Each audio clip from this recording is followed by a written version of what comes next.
Bienvenue sur notre page Lecture paisible. Nous poursuivons toujours la lecture de notre roman de Isaïe Piton Coulibaly qui a pour titre « Et pourtant elle pleurait » chapitre 14. Robert Williams se rendait tous les dimanches matins à la messe de 8 heures à l'église Sainte-Martine de son quartier baptisé le Baobab à cause de la grandeur des maisons. Le curé de la paroisse qui avait 20 ans de sacerdoce réussit à l'associer au conseil paroissial comme chargé des finances. Au début, Blandine suivait son mari chaque dimanche à la messe. Le couple devint très vite une célébrité à cause de la beauté de la femme, des jumelles et du statut passé de Bob. Les uns et les autres s'interrogeaient maintenant sur l'absence de cette belle femme aux offices dominicaux. Blandine se disait fatiguée par ses diverses activités et ne pouvait pas se réveiller assez tôt pour se préparer et être à l'heure à la messe. Souvent, Bob et les jumelles revenaient et trouvaient Blandine encore au lit. L'importance de la messe que lui démontrait son mari la laissait indifférente.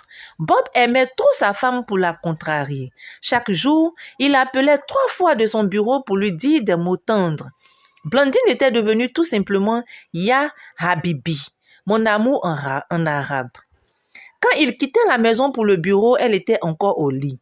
Sa femme s'endormait tard chaque nuit, avec plus de 100 chaînes de télévision accessibles à partir de leur antenne parabolique. Blandine pouvait regarder chaque soir plusieurs films ou feuilletons. Elle remplissait difficilement ses devoirs conjugaux. Tant que des films passionnants étaient diffusés, Bob pouvait attendre avant que sa femme daigne le laisser accomplir l'acte sexuel. Le plus souvent, elle restait totalement insensible, occupée à manipuler la télécommande à la recherche d'une chaîne diffusant un bon film. Ya Habibi, je ne te comprends pas. Ne peux-tu pas changer un tout petit peu pour me faire plaisir? Tu aimes trop faire l'amour. Reste un peu tranquille, tu m'auras toute ta vie. À quoi bon t'agiter pour si peu?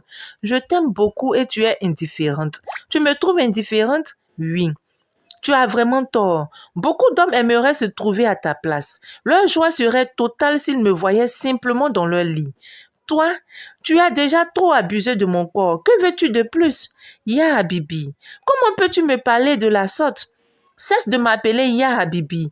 Je suis Blandine. Tu peux dire Blandine ou Bolingo, qui signifie aussi mon amour en lingala, ou encore Motema, mon cœur, mon trésor. Au début de mon premier mariage, le père des jumelles m'appelait Motema.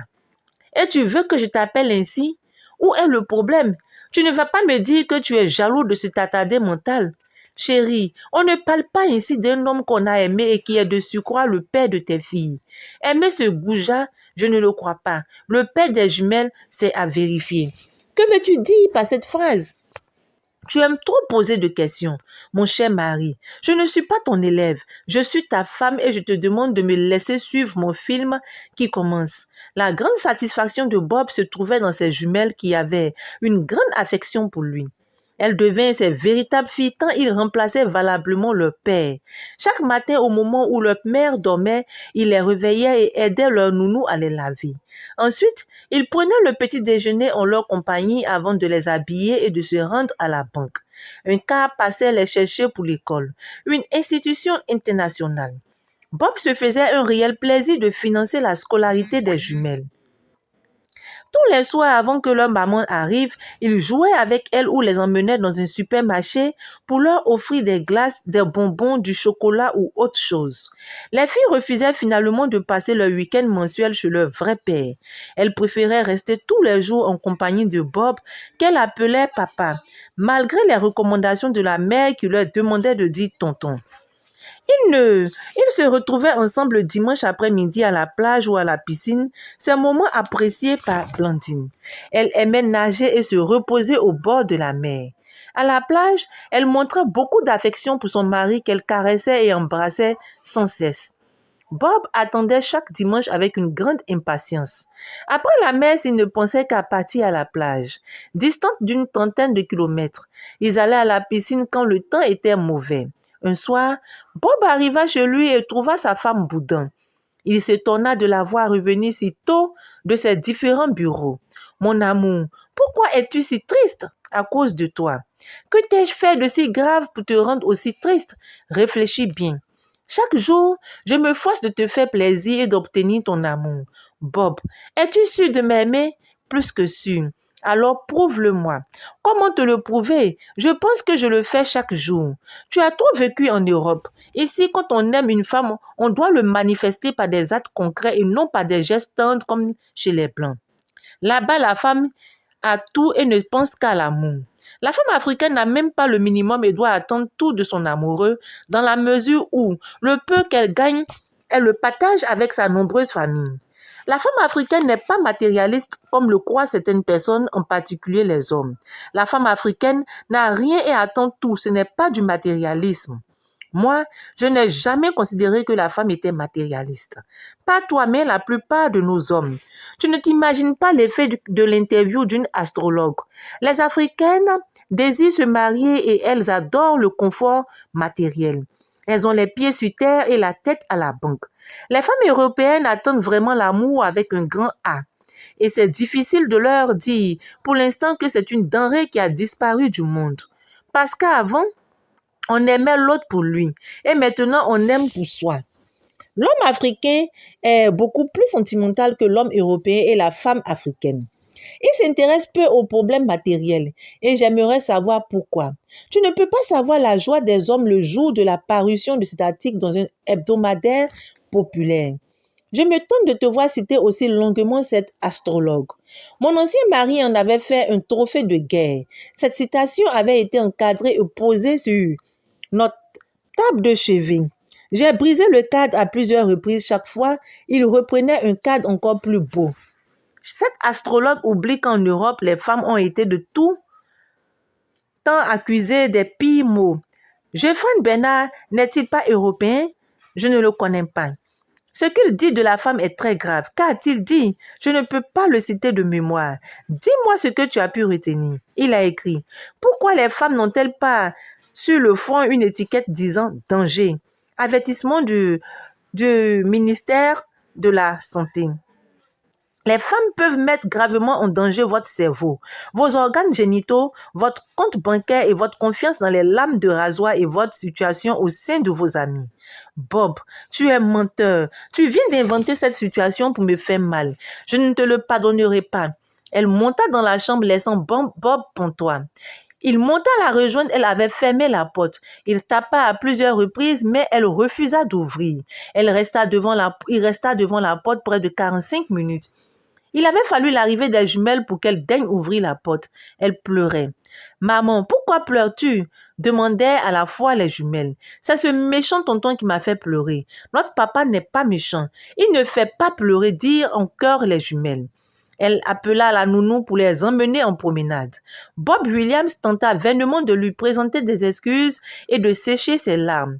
Elle pleurait de plus belle. Robert trouvait sa femme encore plus belle en larmes car elle se montrait encore plus excitante. Et même si le désir l'étouffait, il n'oserait pas lui dire « Ma douce chérie, et tu continues de te moquer de moi? Je suis douce en ce moment. Je veux te voir douce. Je te promets que demain, je vais te faire parvenir le journal dans lequel se trouve cette citation. Je n'en veux pas. Tu es un menteur, comme tous les hommes. Je te croyais différent parce que tu as été prêtre. Je vais me fâcher à mon tour. Je t'ai toujours dit de ne pas faire allusion à mon passé. Et toi, je ne savais pas que tu pleurais. Tu l'avais nié quand tu étais venu me voir et que ton premier mari me l'avait dit. Que t'a-t-il dit encore sur moi et que tu ne m'as pas révélé? Bobby, tu es un homme mauvais. Quand elle était vraiment fâchée, elle disait Bobby. Elle leva la main sur son mari et déchira sa chemise. Bob était perplexe. S'il avait encore eu sa cravate autour du cou, n'aurait-elle pas tenté de l'étrangler? Elle était tellement furieuse, il ne savait pas comment la maîtriser. Après une trentaine de minutes de violence, elle retrouva son calme. Bob s'approcha d'elle pour la consoler. Elle se laissa caresser et embrasser. Elle étreignit son mari en lui murmurant des mots d'amour. L'incident était clos. « Mon amour, dis-moi pourquoi tu boudais. Quand je suis rentrée du travail, je veux une piscine. Et comme on ne peut pas creuser une piscine ici, que dois-je faire? Prendre en location la belle demeure d'en face où le propriétaire a construit une belle piscine.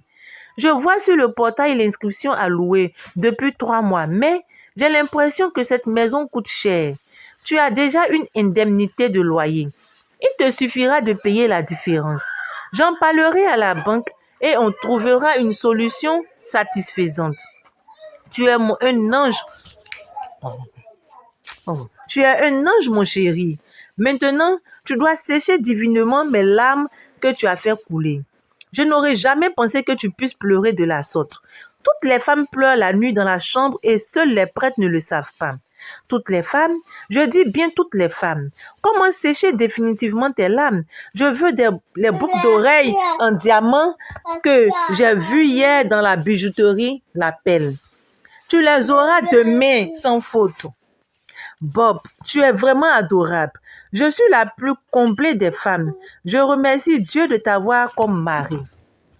3 jours après leur querelle, Bob Williams reçut une demande d'audience de 3 enseignants du lycée de sa femme, qui attendaient à son secrétariat. Il prit peur, pensant que quelque chose de très grave était arrivé à sa secrétaire. Il les fit entrer immédiatement. 2 hommes et une femme jeune d'environ 30 ans se présentèrent. Tous enseignaient le français. Celui qui semblait le plus agité remercia Bob de son accueil spontané avant de livrer les raisons de leur visite. Monsieur, cela fait 3 mois que nos salaires n'ont pas été versés par la fondatrice, votre épouse, malgré toutes nos demandes. Elle ne donne aucune justification à ce refus de payer nos salaires. Plusieurs fois, elle a chassé de son bureau les représentants dont je fais partie. Sur les 80 enseignants que compte l'établissement, une 60aine a une vie de famille. Vous devrez comprendre que ces familles mangent difficilement et de surcroît sont presque toutes pratiquement sous le coup d'une mesure d'expulsion de leur logement si Madame Williams ne fait rien. Monsieur Williams, commença la femme du groupe. L'un des enseignants de l'école qui vous connaît bien nous a proposé de vous rencontrer pour trouver une solution à notre drame. Vous êtes, dit-il, très humain. Comprenez notre cas. Ma vieille mère est malade depuis une semaine. Je n'ai plus rien pour acheter les médicaments. Il nous faut absolument notre aéré de salaire de 3 mois avant 2 jours, sinon une catastrophe s'annonce dans plusieurs familles. Je vous remercie de cette démarche. J'avoue que je suis le premier surpris par ce qui vous arrive. Je ferai de mon mieux pour résoudre votre problème dans 2 jours, mais je tiens auparavant à discuter avec mon épouse. Revenez donc après-demain. En attendant, permettez-moi d'aider notre sœur pour soigner sa mère. Robert Williams remit une petite enveloppe pleine de billets neufs à la jeune dame dont le style vestimentaire montrait toute la difficulté quotidienne qu'elle vivait. Au cours de son dernier stage, on lui avait appris à reconnaître les femmes qui souffrent ou qui manquent de soins. Et selon le professeur, cela était reconnaissable aux ongles ou à l'utilisation d'un vernis bon marché, aux chaussures sales ou mal cirées et de moindre qualité. Et le dernier point était la chevelure. Apporte-t-elle des soins à leur coiffure ou la néglige-t-elle? Cette jeune dame était inélégante, sans doute par manque d'argent ou à cause des charges écrasantes, ce qui donnait raison à Blandine qui justifiait le comportement matérialiste des Africaines par leurs différentes charges qui les poussaient à voir en l'homme qui les aime la poche plutôt que le cœur. Toute la journée, il n'arriva pas à se concentrer sur son travail. Il passa des heures à méditer les Écritures saintes. Sa Bible de Jérusalem était toujours sur son bureau. Malgré cette longue méditation, il était impatient de rencontrer sa femme. Il pensait à tout cet argent qu'on lui débitait chaque mois sur son compte bancaire et à tout cet argent qu'il avait donné à sa femme pour les frais d'installation de son école. Il se souvenait même d'avoir payé 2 mois de salaire pour les enseignants et le personnel du lycée afin d'éviter à son épouse les problèmes de gestion. Elle n'arriverait qu'à 9 heures du soir. Williams attendait sa femme devant la télévision éteinte. Il pensait que les informations à la télévision étaient les poisons inoculés dans les esprits à la dose homéopathique. Quand elle entra et le vit ainsi aussi inquiet, elle se pencha sur lui pour l'embrasser. Il resta indifférent. « Mon chou, es-tu malade? Je suis bien portant, mais je suis en colère contre toi. » « Pour quelle raison? Cela fait 3 mois que tu n'as pas payé les salaires de tes enseignants et je ne peux accepter cette situation. Qui t'a ainsi menti? J'ai reçu une délégation d'enseignants de ton école. C'est vrai. Excuse-moi, j'ai fait des erreurs de gestion, cela ne se reproduira plus. Ils reviendront me voir après-demain. Que dois-je leur dire? Franchement, je n'ai plus rien dans la caisse pour faire face au salaire. Je suis obligée d'attendre les prochains versements trimestriels des élèves pour m'acquitter des salaires des 3 derniers mois. C'est grave, Blandine. Écoute-moi bien. Je t'aime beaucoup. Après la Sainte Trinité, c'est toi que j'aime le plus, mais les affaires n'ont rien à voir avec les sentiments. Si cette situation se reproduit, je ne paie plus le crédit de cette école. Et comme c'est prévu dans le contrat, la banque saisira l'école. C'est compris. Pour la dernière fois, je te prie de prendre en charge ces 3 derniers mois. Cela n'arrivera plus. Je remettrai un chèque à leur représentant après-demain. Tu me fais venir ton chef comptable demain midi avec les états des salaires. Bob, je ne sais comment te remercier, mais je t'attends dans la chambre pour te montrer jusqu'au matin comment une femme remercie un homme. La mère de William s'étonnait de ne plus voir Blandine qu'elle aimait tant. Depuis son mariage, elle ne passait plus chez ses beaux-parents qu'une seule fois tous les 3 mois. Marie-Claire William chercha à comprendre les raisons de son comportement. Blandine se disait toujours prise par ses multiples occupations. Marie-Claire demanda à son fils si le couple était harmonieux. Bob rassura sa mère. Il vivait avec la plus parfaite des femmes. Madame Williams venait tous les 15 jours voir son fils et souvent, sa belle-fille était absente. Elle ne pouvait pas aimer les jumelles. Elle voulait des enfants de son fils et pas d'un autre. Elle s'inquiétait à chaque visite de savoir si sa belle-fille était enceinte. Chaque fois, elle repartait dessus. Bob lui-même commençait à s'inquiéter. Cela faisait 8 mois qu'il vivait avec Blandine et rien ne s'annonçait. Même s'il le cachait à sa mère, il voulait un enfant. Cela devenait son souci quotidien. Il s'en ouvrit à sa femme, Blandine. Il est temps que nous fassions un enfant. Pas maintenant. Pourquoi?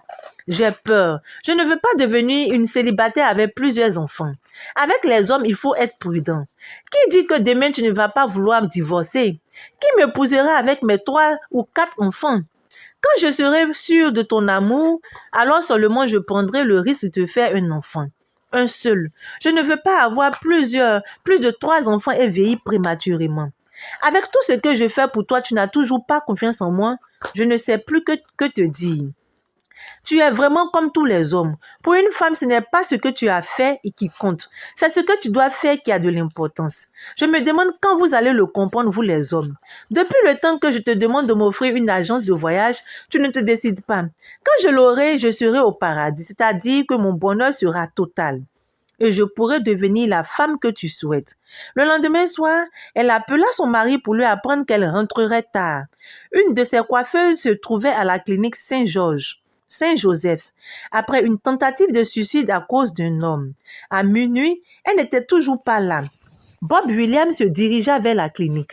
À Saint-Joseph, on mit du temps pour lui faire comprendre que la clinique n'avait reçu aucun malade depuis 2 jours. Il passa la nuit tout seul dans la chambre conjugale. Elle ne revint qu'au petit matin, trouvant son mari en train de dire un rosaire. Blandine, tu n'as jamais été à la clinique Saint-Joseph. J'y étais à minuit. Qui t'a parlé de la clinique Saint-Joseph? Je t'ai parlé de la clinique Sainte-Joséphine. Ne confonds pas Joseph et Joséphine. L'un est un homme, l'autre est une femme. Si tu as besoin d'histoire, moi je n'en veux pas. Je suis très fatiguée et j'ai besoin de repos. J'ai réussi à sauver une fille de la mort et cela me procure un bonheur indicible. Si tu cherches des histoires, tu peux aller voir ta maîtresse pour en faire. Moi j'ai besoin de repos. Bonne journée de travail, chérie. Bob ne savait plus que penser de sa femme. Il regrettait de ne pas avoir d'amis à qui se confier. Il ne voulait pas non plus se livrer à sa secrétaire. Il pensait que le seul moyen de comprendre consistait à trouver des livres qui expliquaient la psychologie de la femme. Le soir, il se rendit dans une grande librairie pour acheter de nombreux ouvrages relatifs à la femme. Il acheta des essais et des romans. Il ne trouva aucune étude sur la femme africaine. Tous ces essais étaient écrits par des Européens. Néanmoins, les romans que quelques écrivains africains pouvaient lui permettre de suivre des personnages confrontés à la femme. Néanmoins, les romans de quelques écrivains africains pouvaient lui permettre de suivre des personnages confrontés à la femme. Son épouse se moqua de lui quand elle le vit revenir avec tous ses livres. Mon cher ami, inutile de lire tous ces ouvrages. Personne ne peut connaître la femme, même Dieu, son créateur. Si c'est moi que tu veux connaître, inutile d'acheter des livres. Tu n'as qu'à me demander chaque jour ce que j'attends de toi. C'est plus simple que de te ruiner dans les achats inutiles. Au fait, tu ne lis jamais malgré le grand nombre de journaux et de livres que j'apporte à la maison. Qu'est-ce que cela rapporte de lire? Je ne veux pas porter des lunettes plus tard. La lecture te donnerait une grande ouverture d'esprit. Tu veux dire que mon esprit est bloqué? Pas du tout. Alors, lis tes livres et ne m'en parle pas. Je ne vois pas ce que les livres t'ont apporté. Tu ferais mieux de lire mon corps car il te réclame. Sacrée Blandine. Bob aimait vraiment sa femme. Chaque nuit, il la regardait avec passion. Il n'arrivait pas beaucoup à lire, trop occupé à l'admirer.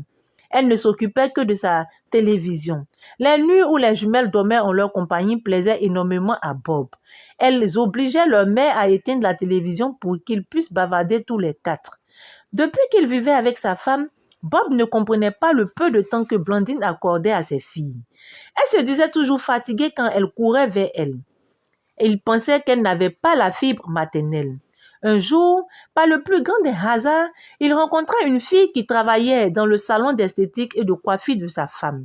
Il s'était rendu une seule fois dans ce salon et la jeune fille l'avait reconnu dans la grande surface au moment où il achetait de la volaille. Et votre collègue qui a tenté de se suicider, elle va bien, j'espère. Il n'y a pas eu de tentative de suicide chez nous. Vous devez confondre, monsieur.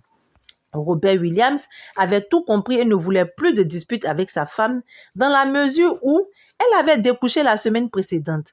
Il refusait d'imaginer sa femme ailleurs que dans une clinique ce soir-là. Il ne voulait pas croire non plus aux propos d'une simple coiffeuse. Il ne se laisserait jamais des personnes malveillantes détruire son foyer. Ici s'achève notre chapitre 14. Ah là là! Robert Williams me fait de la peine. Il vient d'entrer de plein fouet dans un foyer où la femme n'est pas sincère, n'est pas véridique. Il va finir par comprendre que l'amour, le mariage ne se base pas seulement sur la beauté physique. Il faut aussi compter sur la beauté intérieure. Il faut avoir les mêmes idées avec sa femme, c'est-à-dire avoir les mêmes ambitions, les mêmes rêves, avoir pratiquement les mêmes centres d'intérêt. Il faut aussi avoir de la conversation avec sa femme. Le mariage ne se porte pas sur le regard physique pour dire « Ah oui, j'admire son corps ». Non, le mariage va plus au-delà de tout cela. C'est pour ça, ces personnes qui se marient sans apprendre à se connaître, sans apprendre à avoir, sans se parler, à avoir les mêmes idées, à avoir les mêmes ambitions, les mêmes rêves dans la vie, à avoir pratiquement les mêmes centres d'intérêt, pour ne pas dire se comprendre sur la gestion de leur couple, tous ces mariages vont droit à l'échec. Le mariage, c'est plus que cela. Le mariage, c'est pas la beauté physique, c'est pas admirer une femme, c'est pas l'aimer pour son physique, c'est pas parce qu'elle s'est fait l'amour, parce qu'elle s'est préparée, non. Le mariage va au-delà de tout cela. Et mon très cher ex-prêtre me fait de la peine parce qu'il vient de rentrer en plein fouet dans ce mariage. Il vient de comprendre ce que c'est que le mariage. Et il comprend maintenant l'ex-mari de Blandine qui disait elle pleurait et elle pleurait. Le pauvre me fait de la peine parce qu'il n'a personne vers qui se tourner pour se confier afin qu'on puisse lui dire certaines choses, afin qu'il puisse comprendre certaines choses. Et vous, que pensez-vous de l'attitude de Blandine? Et que pensez-vous du comportement de l'ex-prêtre Robert Williams? Comment devait-il agir avec son épouse pour trouver l'harmonie dans son foyer? Sur ce, je vous dis à très bientôt. Bye!